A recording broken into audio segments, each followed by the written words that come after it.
Hello everyone, welcome to speed mathematics. हम लोग solution देखने जा रहे हैं आज सेट नंबर 11 का CHSL का। सवाल पहला कह रहा है कि एक आदमी अपनी साइकिल को 12 किलोमीटर प्रति घंटा की गति से चलाता है, 10 किलोमीटर चलाता है। अच्छा, 12 किलोमीटर प्रति घंटा के चाल से 10 किलोमीटर, फिर अगला 12 किलोमीटर 10 किलोमीटर प्रति घंटा के। अच्छा, 12 किलोमीटर प्रति घंटा के चाल से 10 किलोमीटर चलाता है और फिर 12 किलोमीटर 10 किलोमीटर प्रति घंटा के चाल से। अच्छा, 10 किलोमीटर प्रति घंटा के चाल से फिर 12 किलोमीटर चलाता है। तो पूरी यात्रा में उसकी चाल, औसत चाल लगभग क्या है? तो औसत चाल बराबर होता है क्या है पता है आपको? औसत चाल बराबर होता है एवरेज स्पीड बराबर टोटल डिस्टेंस, कुल दूरी बटा कुल समय। कुल समय होता है कुल दूरी बटा कुल समय, यानी कुल दूरी आपका यहां पर 10 किलोमीटर प्लस 12 किलोमीटर और कुल समय 10 बटा 12 और प्लस 12 बटा 10, ये कुल समय है। तो 12 10 22 और ये काटिएगा तो मिलेगा, जानते हैं क्या? 5 दूनी 10, 6 दूनी 12, 6 दूनी 12, 5 दूनी 10, 5 5 25, 6 6 36, 25 6 25 30 तो ऊपर चला जाएगा और 5 5 25 और 36, 25 और 36 कितना हो जाएगा? 25 और 36, 6 5 11 और 3 2 5, 61 हो जाएगा। तो 22 गुने 30 यानी कि 660 बटा 61, यानी कि 10 बार में तो पक्का लगेगा, तो 11 बार में नहीं लगेगा, तो 10 वाला होगा और 10 से थोड़ा ज्यादा होगा। 10 से थोड़ा ज्यादा कोई और ऑप्शन में नहीं, बल्कि ऑप्शन नंबर ए है 10.8, है कि नहीं? लगभग में आ जाएगा 10.8 किलोमीटर पर आवर। मुझे लगता है कि बात स्पष्ट है। औसत चल रहा है कुल दूरी बटा कुल समय पुट करना है। यहां पर समय लिखने के चलते में दूरी बटा चाल करना पड़ेगा, ताकि इधर समय है, दूरी बटा चाल समय। अगला प्रश्न की तरफ बढ़ते हैं। 100 से 1000 के बीच कितनी संख्याएं हैं? देखो, 100 से 1000 के बीच देखिए पहला संख्या कौन सा होता है जो कि 100 के बाद कटता है? तो 102, 17 छक्का 2 तल से। ठीक है, आप चाहो ऐसा कर सकते हो, 100 में भागा दीजिए 17 से, 17 छक्का 102, 17 सत्ते 119, 17 छक्का 17 पचे 85, 85 5 बार में लगेगा। तो 85 तो 100 से ज्यादा है नहीं, तो हम क्या करेंगे 85 में ये जो लग रहा है 5 बार में, ये शामिल नहीं है, ये शामिल नहीं है। ठीक है, और अगर 1000 में भागा देते हैं आप 17 से, तो 17 पचे 85 और बच गया होगा 15, तो 17 छक्का 2 तल से 17 सते 19 से 8 बार में लग जाएगा क्या? 17 8 17 9 53 से। लेकिन एक 150 था बचा हुआ है ना? कितना था? 150 बचा हुआ था। तो आपको ये बात समझ में आ रहा होगा, 17 सते 19 17 8 ही बार में लग पाएगा। 17 9 153 153 आ जाता है, 8 बार में लगे, यानी कि ये शामिल है। कहने का मतलब कि ये इतना बार में ये वाला से छोटा नंबर मिलेगा, 1000 से छोटा नंबर मिलेगा। ठीक है, और ये वाला है 100 5 बार में लग रहा है, यानी 85 से बड़ा शामिल रहता। तो ये शामिल है और ये शामिल नहीं है, और ये वाला शामिल है। ठीक है, शामिल है क्या मतलब समझ रहे हैं? इसके पहले ही है ये, और ये है सो इसके पहले है, यानी कि शामिल नहीं है, 100 के बाद नहीं है। तो जब शामिल नहीं है ये, तो 6 शामिल होगा, यानी 6 से, और ये शामिल है यानी कि 58 तक की जो संख्या होगी कटेगी, और 6 से 58 तक कुल संख्या कितना? 6 से 58 तक संख्या जो निकलेगा 58 माइनस 6 प्लस 1 निकलेगा, यानी कि 58 माइनस 6 कितना? 52, 52 और 1 53। आंसर इसका 53 होगा। तो बात समझिए, भागा दीजिएगा तो कौन भागफल जो है आना चाहिए, भागफल आना चाहिए, शामिल है कि नहीं है, ये देखिएगा कि जो संख्या भाग जितना बार में लगा रहे हैं वो शामिल है कि नहीं है, 100 से 1000 के बीच में है कि नहीं है। वो अगर नहीं शामिल होता है तो उसको आगे बढ़ा के लिखना है, ये अगर शामिल नहीं होता तो कम करके लिखते हैं। मुझे लगता है बात स्पष्ट है। 52 के बाद 53, किसी वस्तु के अंकित मूल्य 2900 है, 2900 पर 37% की छूट प्रदान की जाती है, तो वस्तु का विक्रय मूल्य क्या है? लो 2900 पर छूट कर दिए, प्रदान कितना? 37 की छूट, तो विक्रय मूल्य कितना है? तो 37 की छूट रहेगा तो कितना बिकेगा? 63% में बिकेगा। इसका 63% निकाल लीजिए, 9 तिया 27, लास्ट में 7 वाला एक ही ऑप्शन है, तो बिना कुछ किए मारिए 1823 आ जाएगा, ये कैलकुलेट करिएगा तो। अगला बढ़ते हैं। नीचे दिए आलेख में के बाद दिए गए प्रश्न को दंडालेख 4 वर्षों के दौरान लैपटॉप की बिक्री का प्रदर्शित करता है। बिक्री लैपटॉप की 1000 में दशमलव के 2 स्थानों तक सही उत्तर देते हुए 2012 से 2013 तक की बिक्री का प्रतिशत ज्ञात कीजिए। कितना बढ़ा 2012 से 13 कितना बढ़ा, ये देखिएगा कितना बढ़ा है? 16 बढ़ा है, और 16 बढ़ा है कितना में? 36 में, तो कितना प्रतिशत बढ़ रहा होगा? प्रतिशत वृद्धि आपको निकल जाएगा, और क्या यहाँ पर निकालिए, कैलकुलेट कीजिए। 9 चौका 36, 4 चौका 16, 4/9 का मतलब होता है 44.4/9%, यही होता होगा आंसर, तो 44.444 हो जाएगा, यही ऑप्शन में था। अगला बढ़ते हैं। सवाल कर रहा है दी गई तालिका में माह दिया हुआ है, स्कूटरों के प्रकार दिया हुआ है XYZ, और कुल स्कूटरों की संख्या दिया हुआ है यहाँ पे। कहता है तालिका के द्वारा 1992 में पहली छमाही के दौरान उत्पादन में सभी प्रकार के स्कूटरों की संख्या दर्शाती है, तो मतलब कंपनी द्वारा उत्पादित सभी प्रकार के स्कूटरों की कुल संख्या किन 2 महीनों में समान है? कौन 2 महीना में समान है? देखो ये 110 है, कौन 2 महीना में है? अप्रैल और मई, अप्रैल और मई, बी आंसर हो गया। ये आसान सा दिया हुआ था, मुझे लगता है 55 सबको बना होगा। अगला प्रश्न देखते हैं।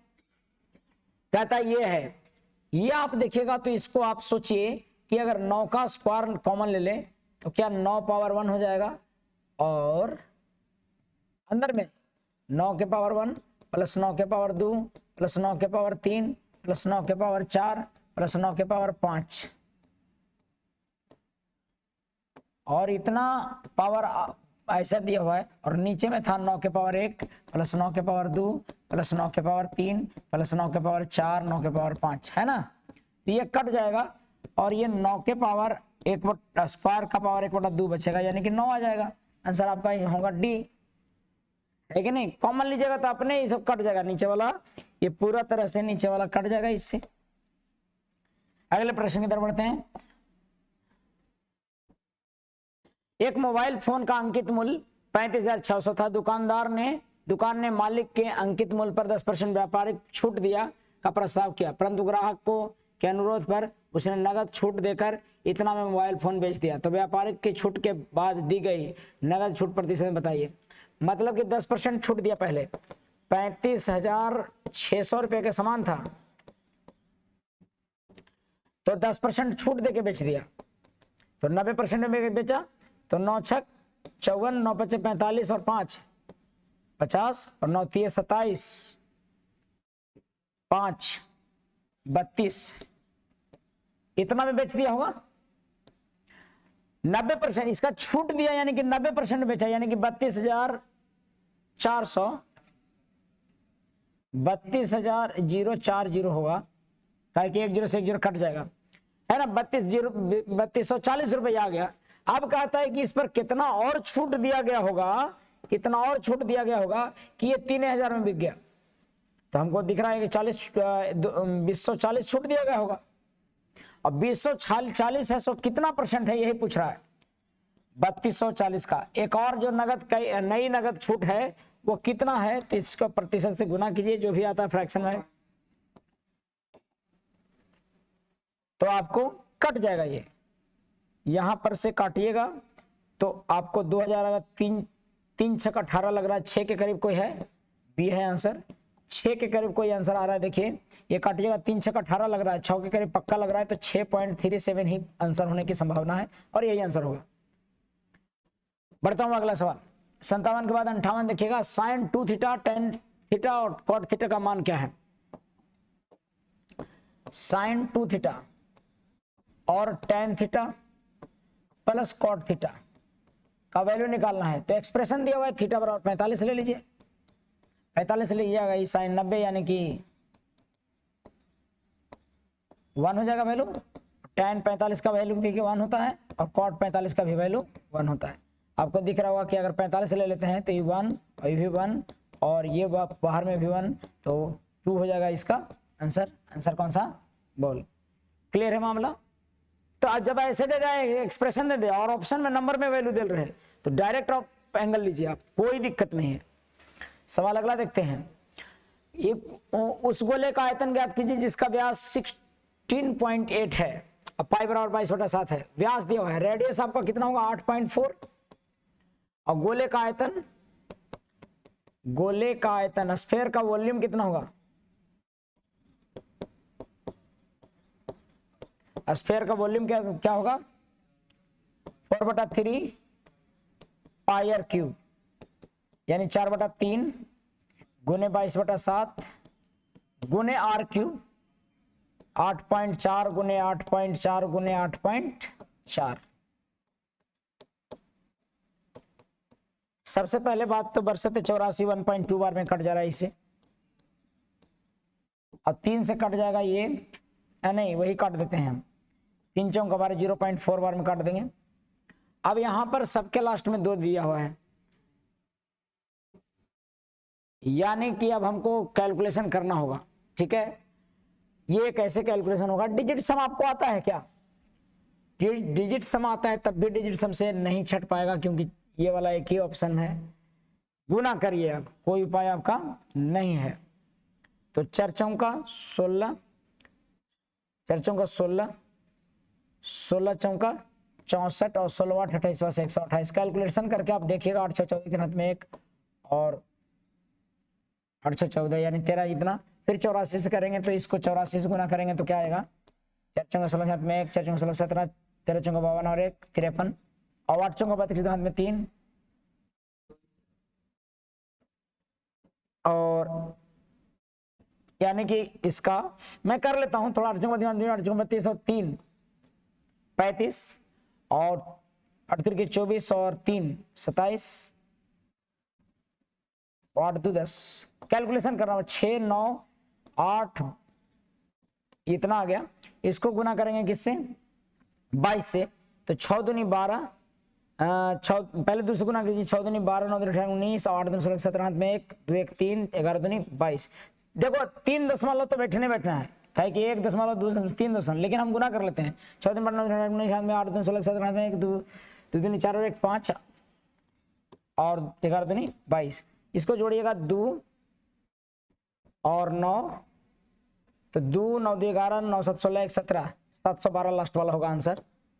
और आपको जो भी जोड़ के आ जाता होगा, काहे कि दोनों कैंसिल मिल रहा था 83 करीब मिल जाएगा। आपको कैलकुलेशन करना है तो पूरा कर देना होगा, ठीक है, आप कर ही लिए हैं तो 2 5 और 2 2 तो अब देखिए 2 2 4 5 2 7 और 7 5 12 1 13 आ रहा है और 8 हो जाएगा, यानी कि जोड़कर आए वही आएगा आंसर। और दशमलव बैठाइए 3 तक। कैलकुलेशन इतना करना पड़ेगा, इसमें कैलकुलेशन था और इतना हिम्मत रखना होगा एग्जाम में। ठीक है, अगला बढ़ते हैं, चूंकि कुछ है नहीं सवाल में जान, बस कैलकुलेशन करना है और टीसीएस इस तरह से कर रही है। सवाल अगला कहता है निम्न व्यंजक का मान ज्ञात कीजिए। आपको ये साधारण सवाल दे दिया, एक में टफ दिया तो इसमें साधारण दे दिया। आपके 42 7 6 42 6 गुने 5 7 5 12 माइनस भागे 3 है ये, तो 4 हुआ 6 चौका 24 आंसर आएगा इसका। ठीक है, आगे देखते हैं प्रश्न अगला 43। एक निश्चित राशि पर 26% वार्षिक दर से निवेश किया गया जिस पर ब्याज वार्षिक रूप में चक्रवृद्धि ब्याज होता है, तो राशि कितने वर्ष में दुगनी हो जाएगी? 26% के दर से कितने वर्ष में दुगनी हो जाएगी, ये बोल रहा है। एक निश्चित राशि कितने वर्ष में दुगनी हो जाएगी, केयर कीजिएगा। 26% की दर से। 26% का मतलब कितना? 26% का मतलब होता है 13 दूनी 26 और 50 दूनी 100, 50 बटा 13 और 50 से 63 एक साल में हो रहा है, एक वर्ष में। 2 वर्ष में क्या हो जाएगा? 63 का स्क्वायर कितना? 2550 का स्क्वायर, 63 का स्क्वायर 3 3 9 6 18 दूनी 36 और 6 6 36 और 3 39, 39, 69, ठीक है। 2500 से कितना हो गया? 39, 69 हो गया। क्लियर है बात? अभी 3 साल में अगर कहता हूं तो 3 वर्ष में 25 बचे 125 पर 3 जीरो हो जाएगा, और ये गुना करके ये 25 यानी कि 2,50,47 आएगा। अब देखो ये 12 दूनी 24 से दुगना हो जा रहा है, यानी कि कितना होना, दुगना होने में कितना साल लग गया? दुगना होने में लग गया 3 वर्ष। आंसर हो जाएगा डॉग। मुझे लगता है कि अगले प्रश्न की तरफ बढ़ना चाहिए। सवाल अगला है डीआई का। कहता है दिए गए चार्ट में छात्रों के इंजीनियरिंग विशेषज्ञता के आधार पर प्रतिशतवार वितरण क्या दिखाया गया है। नेटवर्किंग और ग्राफिंग की विशेषता वाले कुल छात्रों को प्रोग्रामिंग में विशेषता पाने वाले का अनुपात क्या है? नेटवर्किंग और ग्राफिक, नेटवर्किंग में आपका 19% है, नेटवर्किंग ये 19% है, और ग्राफिक आपका 12% है। तो 19 + 12 का अनुपात किससे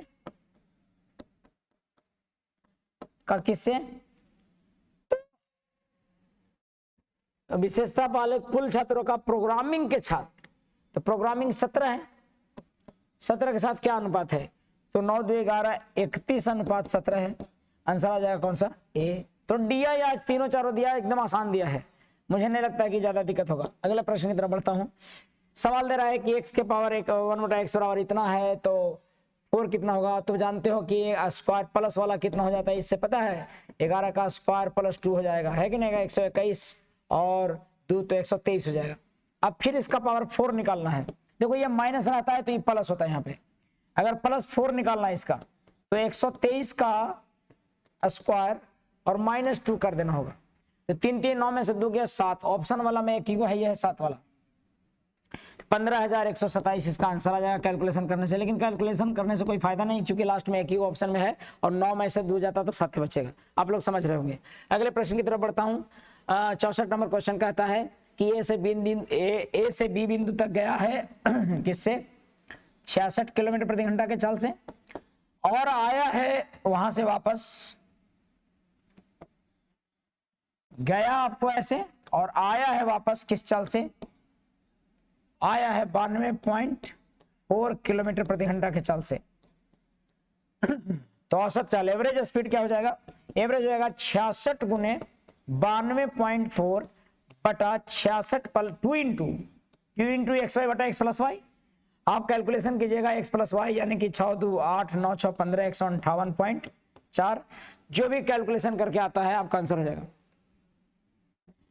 ये डेसिमल से डेसिमल कट जाएगा, अब पूरी संभावना है कि कट पिट जाएगा। इसका कैलकुलेशन कर लीजिएगा, जो आएगा सो आंसर होगा। 77 इसका आंसर दे रहा था।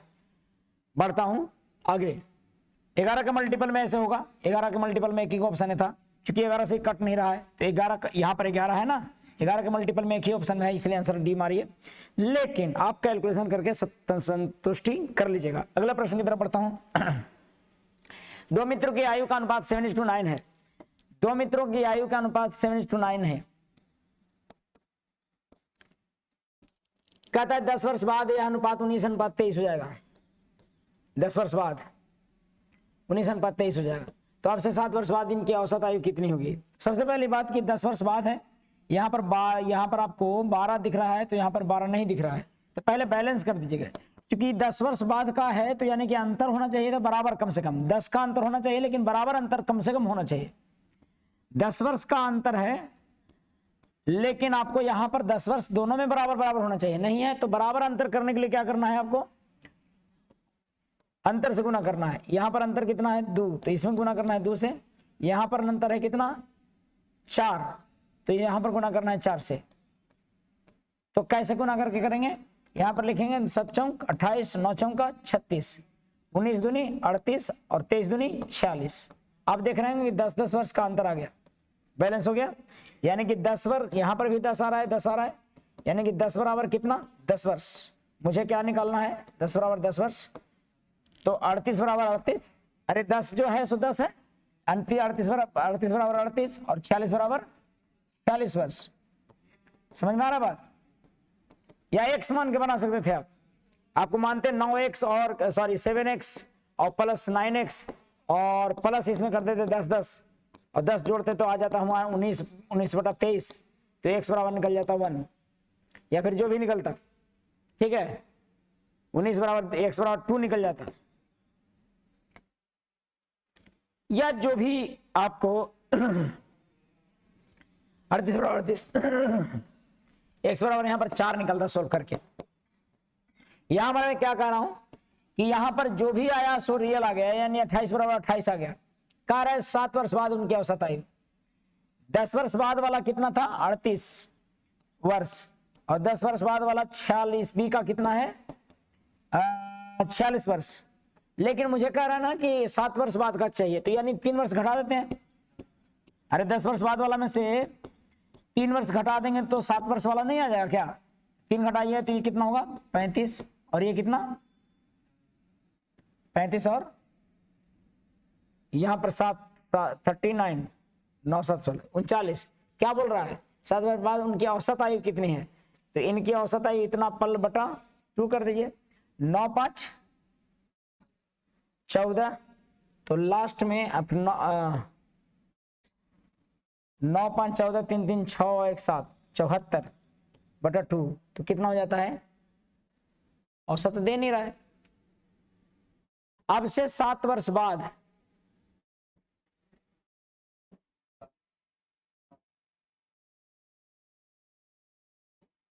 अब से 7 वर्ष बाद का, वर्तमान से 7 वर्ष बाद की, 10 वर्ष बाद के बाद कैसे 7 वर्ष बाद, 8 7 15 45 7 6 53 5 3 8 और 5 4 9 39 दूनी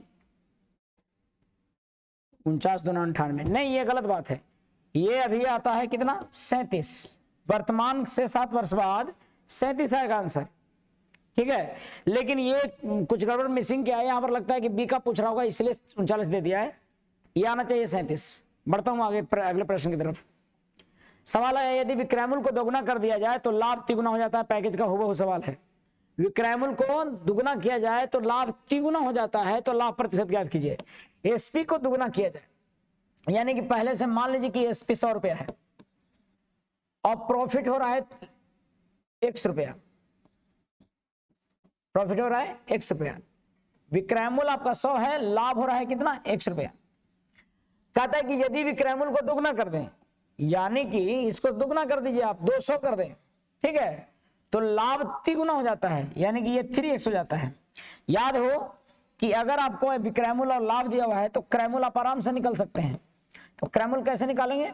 अगर लाभ हुआ है यानी कि 100 माइनस x, यानी कि जितना में बेचा है और उतना में बेचने पर x लाभ हो गया है, यानी कि 100 माइनस x में खरीदा होगा। और ये भी यानी कि आप फॉर्मूला से देखें तो एसपी माइनस प्रॉफिट बराबर क्रयमूल्य होता है।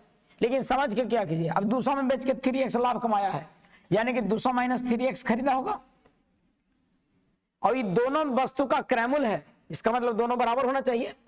100 माइनस x और 200 माइनस 3x इक्वल होना चाहिए, यानी कि ये हो जाएगा 2x बराबर कितना 100, तो x बराबर कितना 50।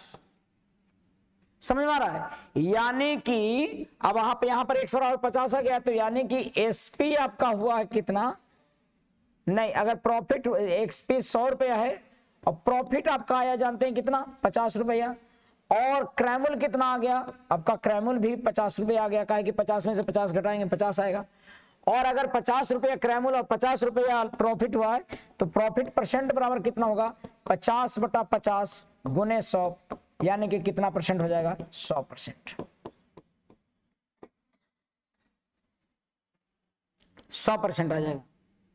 मुझे लगता है 66 समझ में आ गया होगा। 67 देखिएगा, एक परिवार अपनी मासिक आय का 8% दान पर खर्च करता है। एक विशेष महीने में परिवार के दान पर 1200 रुपये खर्च होता है, यानी कि 8% बराबर 1200 रुपये अगर है आय, मासिक आय, तो 8 बराबर 1200 है, तो मासिक आय कितना है, तो 100 बराबर कितना 12 15 है 180, 15,000 रुपये आय रहा होगा इसका, आपको समझ में आता होगा।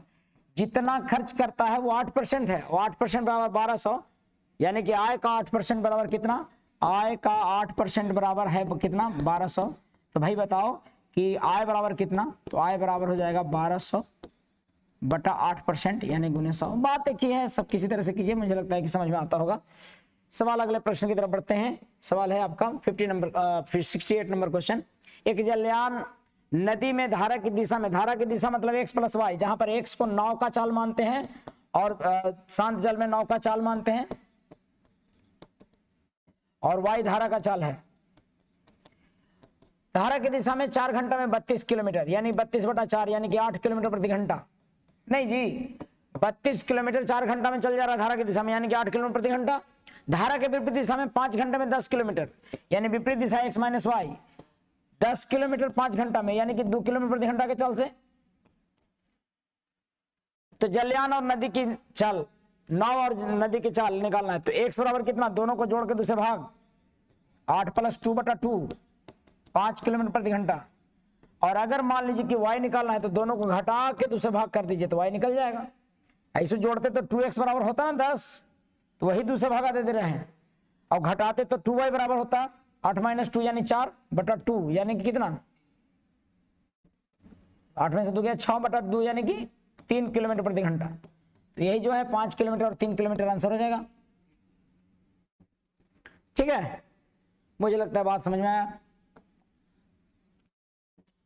एक त्रिभुज का क्षेत्रफल 96 है और उसकी भुजा की लंबाई 24 है, तो उसकी सम्मुख भुजा से खींचे गए लंब की लंबाई क्या है। मतलब एक 96 है और इसकी भुजा की लंबाई, एक भुजा की लंबाई क्या है 24 है और उसके सम्मुख भुजा से लंब खींचा गया यानी संगत ऊंचाई, ये वाला निकालना है। तो आपको पता है हाफ गुने 24 गुने h बराबर 96 है, तो 12 थे 96, 8 आंसर हो जाएगा इसका। त्रिभुज का क्षेत्रफल हाफ गुना आधार गुना ऊंचाई ना, तो आसानी से निकल जा रहा होगा। 69 70 क्वेश्चन नंबर देखिए। कोण ए के लिए त्रिभुज एबीसी और ये सर्वांगसम है। त्रिभुज एबीसी सर्वांगसम है किसके, तो डीएफ के। सर्वांगसम है कि, हाँ सर्वांगसम है। सर्वांगसम मतलब सब भुजा भुजा बराबर, कोण उन सब बराबर। डीएफ के सर्वांगसम मतलब सभी अंग समान, all part of triangle should be equal।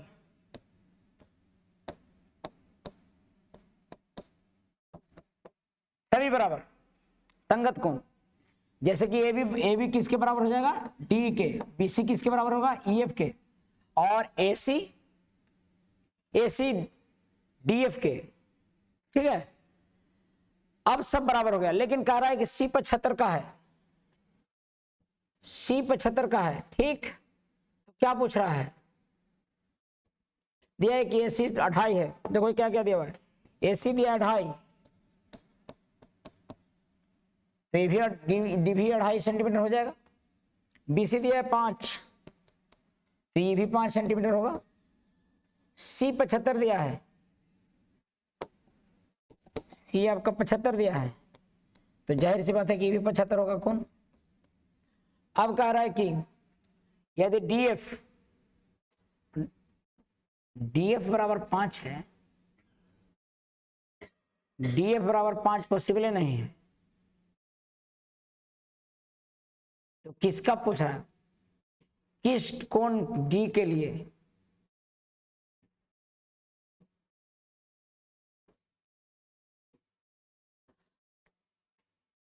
सर्वांगसम अगर है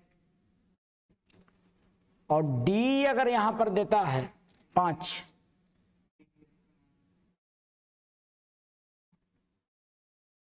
अगर देखो इसमें डिग्री में अंगांतर दिल है, समझ में ना आ रहा है डिग्री में क्या है। डिग्री में अगर पूछता ना, तो अगर इसका दिल है किसका, सी का मान दिल है, तो ये पूछना चाहिए था डी एफ ई का मान, और डी एफ ए का मान 75 होगा। ठीक है, इसमें पूछना चाहिए डी एफ ई का मान। ठीक है, ये सब फालतू बात है। सर्वांगसम होने पर सब कोण बराबर, सब भुजा बराबर, संगत भुजाएं सब बराबर होती हैं, कोरस्पॉन्डिंग साइड आर इक्वल। बढ़ता हूं आगे। भानु अपने मासिक वेतन का 20% किराए पर, 10% स्टेशनरी पर, 14% यातायात पर, 18% बिजली पर और बचे हुए 1520 रुपये अन्य वस्तुओं पर खर्च करता है। तो भानु का मासिक वेतन कितना है। मैं मान लेता हूं आया है भानु का कितना रुपया, 100 रुपया। 100 का मासिक वेतन किराया पर रेंट पर दे देता है 20 रुपया। 100 का 20% 20 रुपया। स्टेशनरी पर दे देता है 10% 10 रुपया यानी 10 रुपया। ट्रेवलिंग पर देता है आपको 14% यानी 14 रुपया। और बिजली पर, इलेक्ट्रिसिटी पर दे देता है आपको 18 रुपया।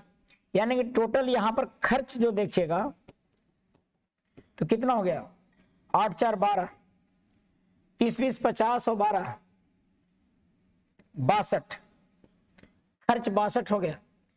तो बचा कितना, कुल खर्च 62 हो गया, तो बचा 38। अब कहता है कि अगर बचा 38 यहां और यहां पर बचा है 1520 रुपया, तो अन्य वस्तु पर व्यय करता है। तो भानु का मासिक वेतन कितना है, तो मासिक वेतन तो आपका 100 का क्या 100 माने थे हम, तो कितना होगा वेतन, वेतन आपका हो जाएगा 100 गुना कर देंगे, 38 से 4 बार में कट जा रहा है, 40 बार में, तो 4000 आंसर हो जाएगा। उसका वेतन कितना था, 4000। तो खर्च जितने सारे हैं ना उसको कुल करके निकाल लीजिए और फिर घटा दीजिए तो बचत मिल जाएगा। बचत की तुलना बचत से करिए। 38 बचत है। अगला सवाल देख रहे हैं, एक पुरुष किसी काम को 20 दिन में करता है और एक महिला उसी काम को 10 दिन में। पुरुष करता है 20 दिन में और एक औरत करती है उसी काम को 10 दिन में। यदि वे 5 दिन तक काम एक साथ करते हैं तो महिला को शेष काम को पूरा करने में कितने दिन लगेगा। भाई सीधा सीधा बात है कि ये करते हैं, यहाँ पर क्षमता हो गया महिला और औरत का, एक दूसरे काट देंगे, यानी कि औरतों की क्षमता दुगनी है किससे, पुरुषों से, क्योंकि जितना समय ये ले रहा है उससे दुगना समय वो ले रहा है। अब हमको पता है कि काम पुरुष करता है 20 दिन में और उसी काम को करवाना है पहले 5 दिन तक दोनों साथ है, तो महिला और पुरुष दोनों 5 दिन तक साथ में करेंगे और उसके बाद से करेगी क्या कि महिला शेष अकेले काम करेगी। तो मान लेते हैं कि x दिन में महिला कर देगी, तो महिला x दिन में कर देगी। आप ऐसे भी कर दीजिए या फिर एलसीएम मेथड से कर देते, आसानी से हो जाता। जो दिमाग में पहले आए बात देख कर लीजिएगा। ये 1 है, m का वैल्यू 1 और यहाँ m1 और ये W2, तो W2 ले लीजिएगा। तो यहाँ पर 20 कम हो रहा होगा और 2 और 1 3 5 3 15 और बराबर 2x हो गया, तो यानी 5/2 दिन हो जाएगा, यानी कि 2.5 दिन इसका समय हो गया ए का। क्लियर है मामला। सवाल नंबर 73 देखिएगा, सॉरी हाँ 73। 2 बेलनों की त्रिज्याएं 2:3 में है, उनकी ऊंचाइयां 5:3 में है, तो आयतन कितना होगा।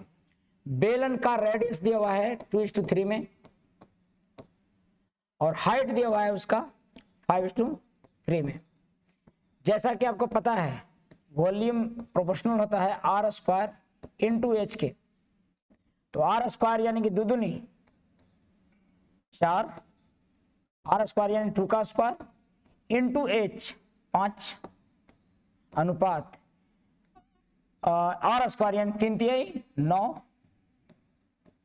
इंटू 3, तो 4 4 5 20 9 9 तिया 27, 20 अनुपात 27 आंसर सी। वॉल्यूम में का फॉर्मूला होता है पाई r²h, जिसमें कि ये जो पाई बाबू हैं वो कांस्टेंट है, तो वॉल्यूम प्रोपोर्शनल होता है r²h के, तो केवल r² और h का निकाल दीजिए अनुपात, दोनों का आ जाएगा। 73 के बाद 74 नंबर क्वेश्चन देखिएगा।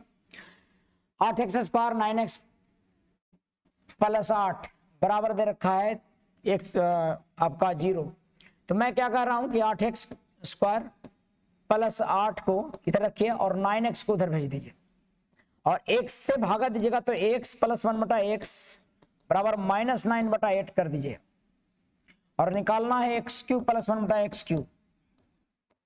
तो कैसे करेंगे आपको पता है, क्यूब निकालना है तो आपको पता है कि 1 क्यूब यानी कि -8 इतना का होल क्यूब और -3 इंटू -9/8। समझ में आ रहा है मामला, यानी कि माइनस माइनस क्या हो गया प्लस, और 9 नमा 81, 81 नमा 729, 729 माइनस में है यहाँ पे, और बटा में 88 64 512 और माइनस इधर 9×27/8 है। ठीक है, तो गुना करिएगा, एलसीएम लीजिएगा, तो यहां पर 512 तो आएगा, लेकिन 8 से 64 बार में 64 गुने 27 करेंगे, 7 चौक 28, 7 छक 42 और 2 44 और 64 दूना 128। तो ये जो आपका आ जाएगा 8 8 4 12 4 2 6 1 7 1728 माइनस 729 रहेगा। 1728 माइनस 729 रहेगा, तो 9 9 और आपको 9 999/512 आ रहा होगा। आंसर आपका ये होगा 999। ठीक है, 999/512 सी। मुझे लगता है ये बात क्लियर हुआ है। सवाल 74 के बाद एक अंतिम सवाल 75 देखिएगा। कुछ कंचे ए और बी 4:5 में बांटे गए। ए और बी 4 ए और बी के बीच 4 कंचा ए को मिला तो 5 कंचा बी को मिला। यदि बी को ए से 10 कंचे अधिक मिलते हैं, भाई बी को ए से 10 कंचे अधिक, यानी कि यहाँ 1 है सो 10 को रिप्रेजेंट कर रहा है, 1 बराबर 10 कंचे। इसका मतलब कि क्या पूछ रहा है, इसका मतलब है कि ए को कितने कंचे मिले, तो 4 बराबर कितना, तो 4 बराबर हो जाएगा 40 कंचे।